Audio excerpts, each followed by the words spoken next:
네, 안녕하세요. 반갑습니다.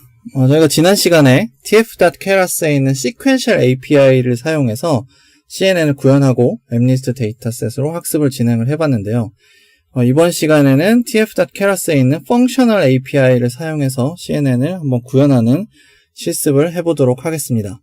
실습에 필요한 코드와 슬라이드는 화면 하단에 있는 링크를 통해서 받아보실 수가 있고요. 지난 시간에 뉴럴 네트워크를 텐서플로우로 구현할 때 이렇게 하면 좋겠다라고 하는 9가지 스텝에 대해서 소개를 해드렸는데요. 1번부터 9번까지 있었죠. 오늘 실습할 tf.keras에 있는 functional API를 쓰는 부분은 그 중에서 3번에 해당이 됩니다. 뉴럴 네트워크 모델을 실제로 구현하는 부분을 tf.keras에 있는 functional API를 사용해서 해볼 거고요. 네, 다른 부분은 다 동일한 코드를 사용하도록 하겠습니다. 네, 그래서 저희가 구현할 CNN을 다시 한번 보고 가겠습니다. MNIST 데이터셋에 입력을 받으니까 28x28 그리고 채널이 1인 이미지가 입력으로 들어오겠죠. 그리고 우리 CNN은 첫 번째 레이어가 3x3 컨버전, 그 다음에 2x 맥스 풀링, 그 다음에 3x3 컨버전, 또 2x 맥스 풀링, 그 다음에 3x3 컨버전, 그 다음에 2x2 맥스 풀링, 그리고 마지막에 플리퀀트 레이어 2개 레이어로 구성이 되어 있고, 플리퀀트 레이어는 256, 마지막에 10으로 되어 있었죠. 그리고 가로 세로는 풀링 할 때마다 절반씩 28에서 14로 줄어들고 그 다음에 다시 7로 줄어들고 마지막에 4까지 줄어들게 되어 있었고 그 다음에 채널 수는 32, 64, 128로 2배씩 늘어나는 이런 구조의 CNN을 저희가 지금 구현을 하려고 하고 있습니다. 네, 라이브러리 임포트 하는 부분, 텐서플로우, 케라스 이런 부분 다 동일하게 하나도 수정이 되지 않았고요. 그 다음에 하이퍼 파라미터 세팅하는 부분 역시 마찬가지로 러닝 레이, 트레이닝 에포, 배치 사이즈도 동일하게 되어 있습니다. 네, 그리고 데이터 파이프라이닝 부분도 역시 이미지랑 레이블을 읽어와서 0에서 1 사이로 스케일링하고 차원 4차원으로 만들고 원하드 인코딩하고 그렇죠? 그 다음에 배치 사이즈만큼 떼서 데이터 공급하는 데이터셋 부분까지 다 동일하게 구현이 되어 있고요. 네, 이 부분이 우리가 지난 시간에 실습했던 코드요. 시퀀셜 API를 사용해서 CNN을 구현한 부분인데, 시퀀셜 API 사용하려면 이렇게 케라스 시퀀셜에서 이렇게 지금부터 시퀀셜 API를 쓰겠습니다 라고 선언을 해주고 그 다음부터 쭉 model.add 이거를 계속 하면은 우리가 벽돌을 쌓아 올리듯이 네, 처음으로 model.add에 들어간 이 레이어가 첫 번째 레이어, 그 다음이 두 번째 레이어 자동으로 이렇게 된다고 했죠. 그래서 이 두 번째 레이어는 이 첫 번째 레이어의 출력으로 나온 애를 입력으로 받게 되어 있어요. 이렇게 벽돌이 쌓이듯이 차곡차곡 스택 구조를 갖게 모델이 만들어지게 되는데 이렇게 하면 굉장히 단순하고 심플하게 모델을 구현할 수 있지만 몇 가지 단점이 있는데요. 네. 구현하지 못하는 모델들이 생깁니다. 그래서 여기 정리를 해놨는데 멀티 인풋을 갖는 모델이라든지 아니면 멀티 아웃풋을 갖는 모델 혹은 하나의 레이어를 쉐어하는 경우 같은 레이어를 여러 번 반복해서 콜하는 경우나 아니면 non sequential data flow 대표적인 게 residual connection 같은 경우인데 이런 케이스들을 구현을 할 수가 없습니다. 그래서 지금 아래쪽에 있는 그림 두 개가 여러분들 잘 아시는 첫 번째가 인셉션 모듈이고 그렇죠? 두 번째가 residual 네트워크의 residual 블럭이죠. 근데 이 두 개를 시퀀셜 API를 사용해서는 구현할 방법이 없어요. 지금 여기 인셉션 같은 경우에 이 하나의 previous layer라고 하는 걸 여러 군데서 갖다 쓰고 있는데 이런 부분을 구현을 하기가 힘들고요. 그 다음에 residual connection 이렇게 돌아와서 여기서 덧셈 하는 부분 이런 거를 시퀀셜 API로는 구현을 하기 힘듭니다. 그래서 functional API는 이런 것들이 가능하게 해주는데요. functional API를 그러면 어떻게 쓸 수 있는지 한번 코드를 보도록 하겠습니다. 네. 역시 마찬가지로 함수로 만들었고요. functional API를 쓸 때는 처음에 이렇게 input 레이어를 선언을 해줍니다. 그래서 keras.input이라고 해서 이 API를 사용하면 input 레이어를 만들 수가 있고요. input 레이어에 shape를 써주게 됩니다. 우리 sequential API에서도 input shape는 써줬었죠.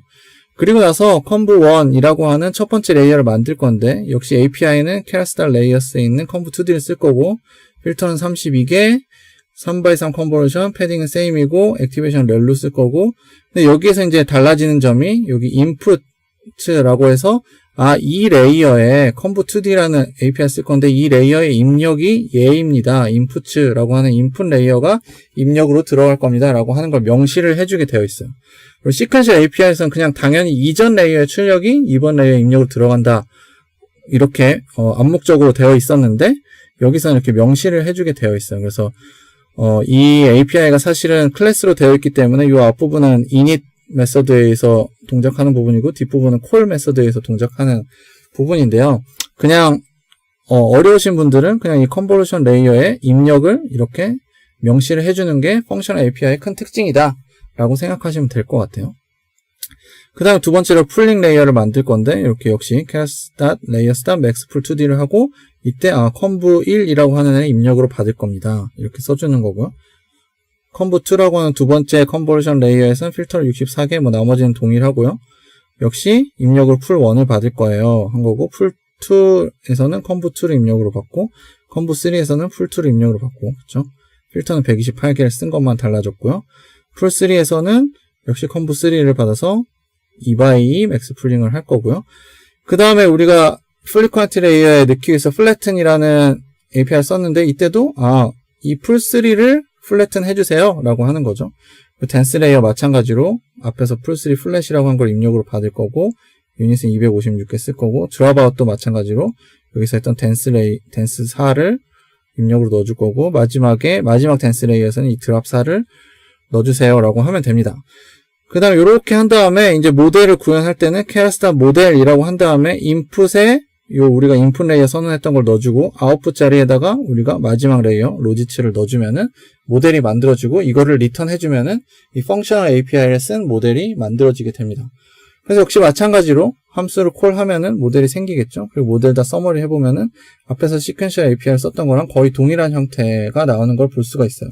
차이점이 있다면 이제 인풋 레이어가 생겼다는 게 하나 다른데 나머지는 다 동일하게 나오게 됩니다.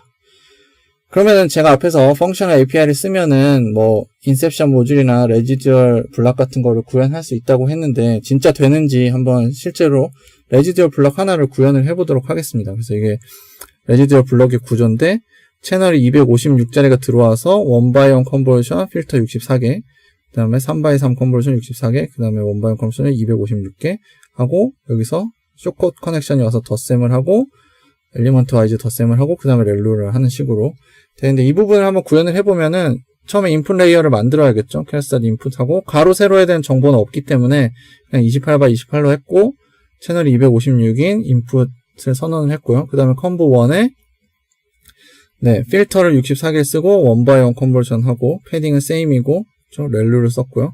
그 다음에 요 인풋 레이어를 입력으로 받을 겁니다 라고 한 거고 그 다음에 conv2는 필터를 64개 썼고, 그쵸? 3x3 컨버전, 그리고 패딩은 same 하고, conv1을 입력으로 받을 거고요.